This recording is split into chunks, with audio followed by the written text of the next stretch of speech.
Yo, the Purple Yeti is back and louder than ever. And I'm celebrating some delicious Abita strawberry. Oh, it's like Shasta but better. Got my ridiculous moniker, as always.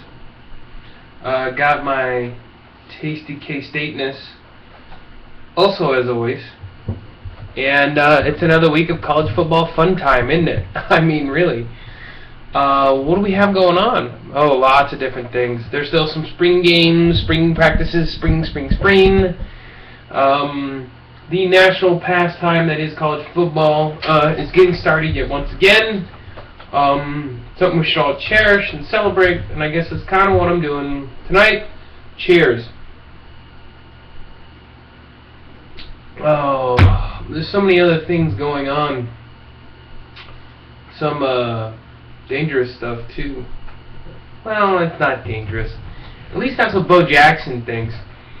Yeah, the former Auburn football star and the mega awesome Tecmo Bowl guy, including the former Kansas City Royal,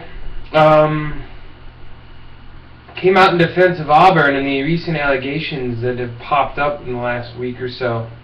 What allegations, per se, you may be asking? Well, if you don't know, then you should really not follow me at all, because I'm not going to tell you. I'm only going to give you my take. Yeah, you got ESPN, and really, okay, we'll get back to them in a second. Auburn has been accused of paying off players via Chizik, former Iowa State standout head coach, and assistants, and then things started piling up, and then all of a sudden they failed. Some players may have failed synthetic drug tests.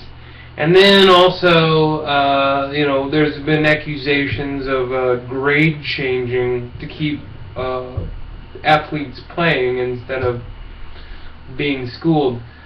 And it, strangely enough, has come all within the last week.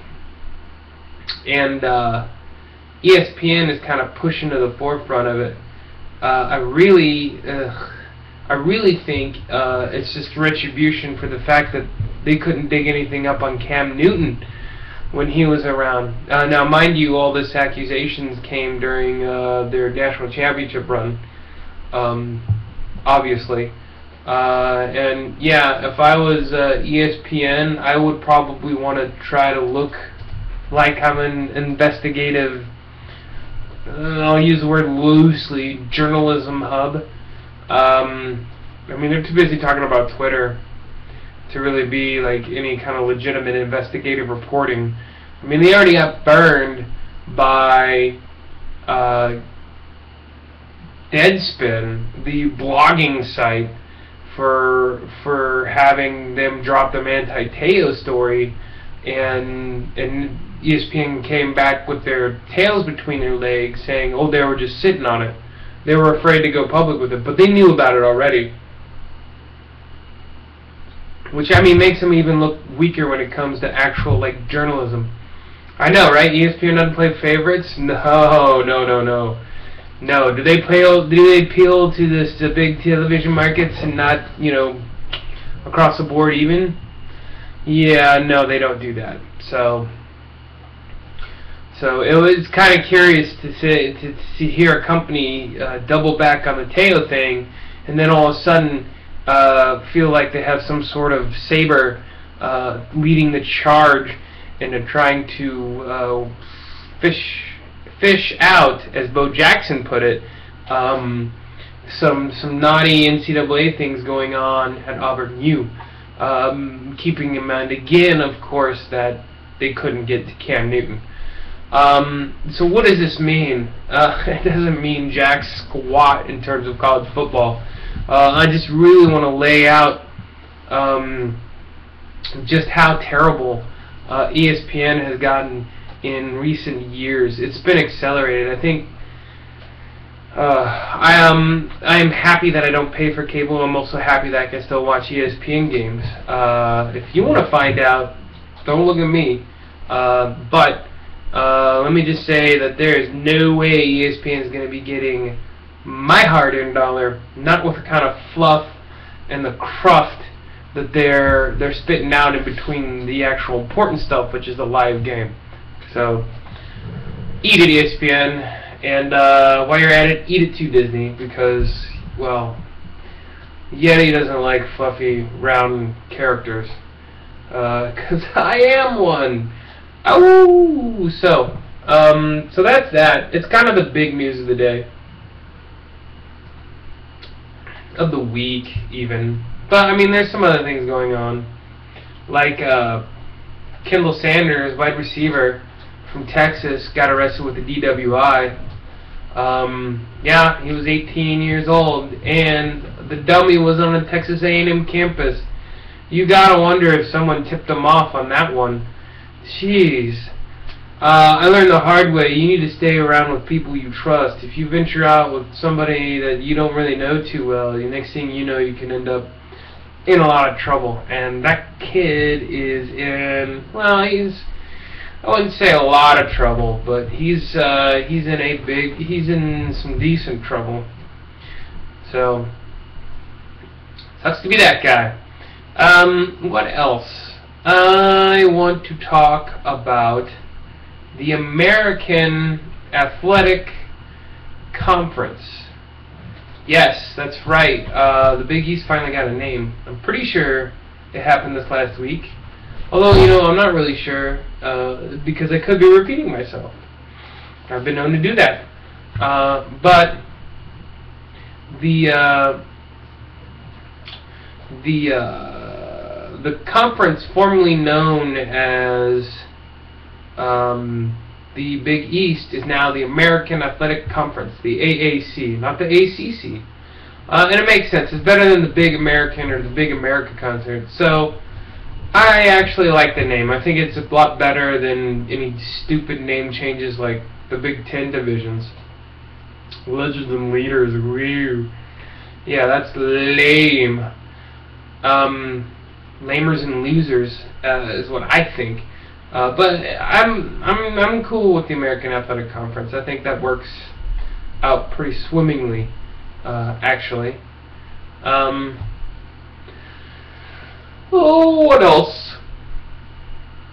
We got ourselves some interesting action around Mark Mangino. He's back, and he's coaching at Youngstown State. I think he got his start there, or at least, yeah, he was at there for some stint. I don't remember. But now he's going back there, and he's going to be a coach. And I wish him the well, but the guy's got to lose some weight. I mean, seriously. All everyone's doing is making fun of your weight. And from this Yeti to that Yeti, I got to tell you, sometimes it just gets a little old. So drop the pounds, dude. You know, thyroid schmyroid, that's what I say. You know, go hit on a treadmill or something. Oh, and what else? You know, there's some lovey-dovey stuff going out there. There's, you know, there's some other things rocking. I guess, oh, well, we have time for one more. Iowa State self-reported some recruiting violations to the NCAA. So, you're wondering, well, how can Auburn get away with all this stuff? It's because they don't self-report stuff. Iowa State, Auburn will just keep that stuff hidden, or maybe even Miami, or maybe even some of these other bigger-time schools. But schools like Iowa State, they just end up self-reporting themselves out of any kind of competition. Dope. Way to be stand-up citizens and stand-up organizations, cyclones. You're never going to win the big game now. Oh, wait. Okay. You may be able to. It can be done. It's just that some people like to go the cheater route. And it's strangely enough, Chizik used to be your head coach, and now he's Auburn's head coach, and he cheated his way to the top. Now, is it because your school didn't let him cheat like what he did in Auburn? who knows? At any rate, you guys have a tasty coach in Paul Rhoads to ride on the coattails of anyway. So, you know, keep up the good job of not being compliant and reporting secondary violations. Alright, that does it. That's it for me this week. I'm going to sit back and enjoy springtime and tax season and rain in Texas. Believe it or not, it actually happens. So I'm just going to bask in all of that, and I hope you guys bask in something tasty as well. And until next time, hey, I'll see ya.